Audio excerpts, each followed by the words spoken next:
আপনি দেখছেন news now, আমরা জানি কোনটা খবর। त्रिपुरा प्रदेश भाजपा ने कहा, कांग्रेस चुनाव आयोग पर आरोपों के नाम पर झूठ फैला रहा है। त्रिपुरा प्रदेश भाजपा ने प्रधानमंत्री के खिलाफ प्रतिकूल टिप्पणियां करने के लिए कांग्रेस नेता राहुल गांधी की भी आलोचना की। जब प्रदेश कांग्रेस सर्किट हाउस के सामने वोट चोर गद्दी चोर नामक कार्यक्रम के साथ विरोध मार्च और प्रदर्शन कर रहे थे, तब त्रिपुरा प्रदेश भाजपा ने जवाबी कार्यवाही में एक प्रेस कॉन्फ्रेंस आयोजित की। त्रिपुरा प्रदेश भाजपा ने एक प्रेस कॉन्फ्रेंस में कहा, कांग्रेस चुनाव आयोग पर आरोपों के नाम पर झूठ फैला रही है। कांग्रेस এখন অনেকটাই ক্ষয়িষ্ণু, কিন্তু যাই হোক কয়েকজন তো এজেন্সিটাকে বাঁচিয়ে রেখেছেন। তাদেরকেও জবাব দিতে হবে মানুষের কাছে, রাজ্যের মানুষের কাছে।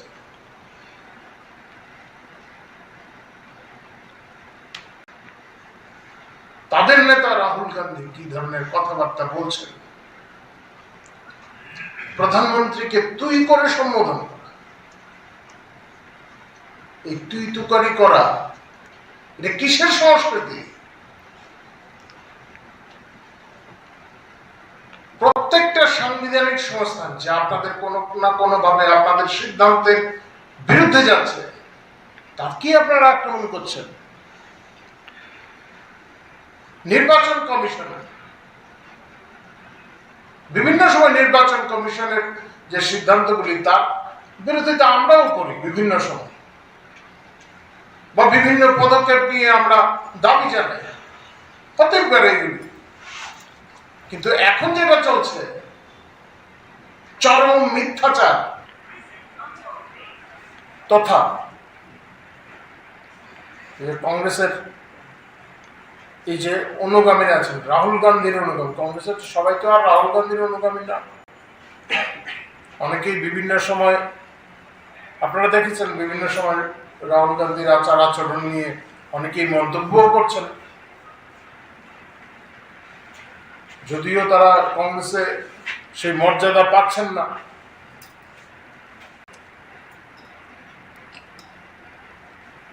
প্রত্যেকেই উচিত প্রধানমন্ত্রীর বিরুদ্ধে বা সাংবিধানিক পদে যারা আছেন, সাংবিধানিক সংস্থা যেগুলি আছে, এগুলির সম্মান যাতে অক্ষুণ্ণ থাকে,